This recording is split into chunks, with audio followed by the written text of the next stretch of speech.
Good morning everyone, welcome back to your channel cutes Mona vlog. তো তোমরা সবাই কেমন আছো? আশা করছি অনেক ভালো আছো। আমি অনেক ভালো আছি। ব্লগটা আমি এখান থেকে স্টার্ট করছি।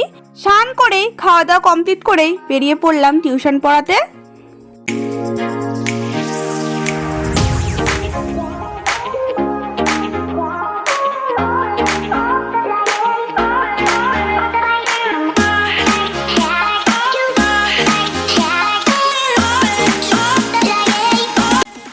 কমপ্লিট করে বাড়ি চলে আসলাম। মা চালটা ভিজিয়ে রেখেছে, আলুগুলো কেটে রেখেছে। তো আজকে আলুর দম হবে আর পোলাও হবে। তো চালটা আমি নিয়ে নিলাম, আদা বাটা নিয়ে নিলাম, লবণ দিয়ে দিলাম, হলুদ গুঁড়ো দিয়ে দিলাম, গরম মশলা দিয়ে দিলাম, মিট মশলা দিয়ে দিলাম, ঘি দিয়ে দিলাম। এবার এটা মিক্স করে নেব। তো মিক্স করে কিছুক্ষণ রেখে দেবো। ততক্ষণ আমি আলুর দমটা করে নেব। কড়াইতে তেল দিয়ে দিলাম, লঙ্কাগুলো ফোড়ন দিয়ে দিলাম, জিরে ফোড়ন দিয়ে দিলাম, আলুগুলো দিয়ে দিলাম। আলুগুলো ভাজা হচ্ছে। আলুগুলো ভাজা হয়ে গেলেই আমি দিয়ে দেব আদা বাটা, টমেটোগুলো দিয়ে দিলাম। এবার একটু নাড়াচাড়া করে নেব। এই যে কষানো হচ্ছে, অল্প অল্প জল আছে। জলটা শুকিয়ে গেলেই আমি একটু চিনি দিয়ে দেব। তারপরে দিয়ে দেবো লবণ, তারপরে লঙ্কাগুলো দিয়ে দেব। তো জল ঢেলে দিলাম, ধনেপাতা দিয়ে দিলাম, তারপরে গরম মশলা মিট মশলা দিয়ে একটু নাড়াচাড়া করে নেব। তো আমার আলুর দমটা রেডি হয়ে গেছে। এবার পোলাওটা করে নেব। কড়াইতে ঘি দিয়ে দিলাম, কাজু বাদাম কিশমিশগুলো একটু ভেজে নেব।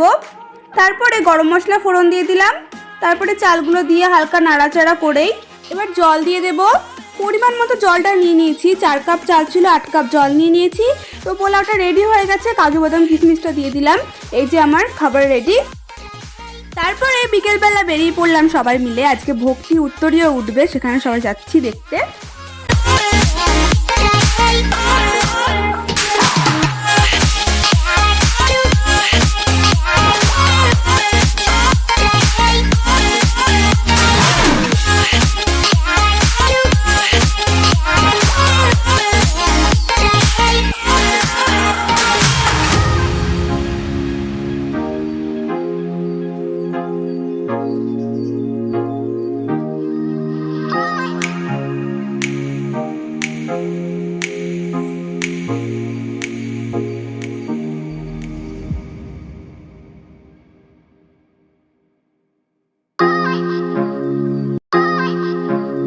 এরা সবাই কামিয়েছে, তো বসে আছে স্নান করবে বলে। তারপরে গলায় উত্তরীয় উঠবে।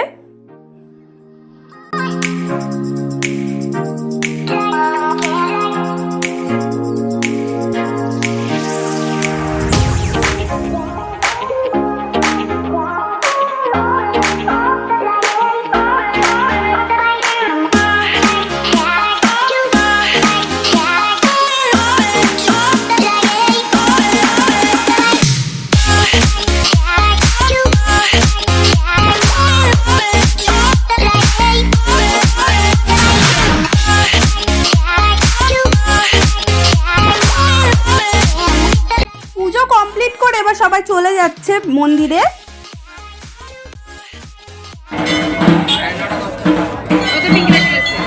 ভিডিওটা আর বেশি বড় করব না, ভিডিওটা আমি এখানে শেষ করছি। তো আমার ভিডিওগুলো কেমন লাগছে, ভালো লাগলে অবশ্যই কমেন্ট করে জানিও, আর বন্ধু হয়ে পাশে থেকো।